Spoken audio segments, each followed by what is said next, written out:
Assalomu alaykum, hurmatli guruhimiz a'zolari, dehqonlar va aka-ukalar. Bugun sizlarga ajoyib bir videoni taqdim qilmoqchiman. Videomiz 5 qismdan iborat. Demak, birinchi qismni boshlaymiz. Ya'ni Xorazm sharoitida asosiy ekin bug'doy ekinidan keyin ekish mumkin bo'lgan sizlarga 5 ekin haqida ma'lumot berib o'taman. Birinchi ekinimiz kartoshka ekini. Kartoshka ekini takroriy ekin sifatida bemalol yetishtirsa bo'ladi. 1 gektar maydondan o'rtacha 20 tonnadan 30 tonnagacha kartoshka olsa bo'ladi.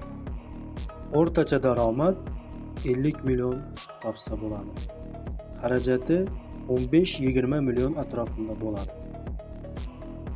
Kasalliklarga, zararkunandalarga vaqtida e'tibor berib kurashilsa hech qanday muammosi yo'q. Xorazm sharoitida bemalol yetishtirsa bo'ladi. Shuning uchun sizlarga kartoshka ekanini tavsiya qilib qolaman. Kimda qanday savollar bo'lsa, bemalol kommentariyaga o'z fikrlaringizni bildirishlaringiz mumkin. Kartoshka ekani Xorazm sho'r tuproq sharoitida bemalol yetishtirib ekib keltirgan fermer dehqon akalarimiz bor va sinovdan o'tgan. Keyingi ekinlarimiz ham tez kunlarda videorolik sifatida sizlarga namoyish qilib o'taman. Bizni yo'qotib qo'ymaslik uchun kanalimizga obuna bo'ling.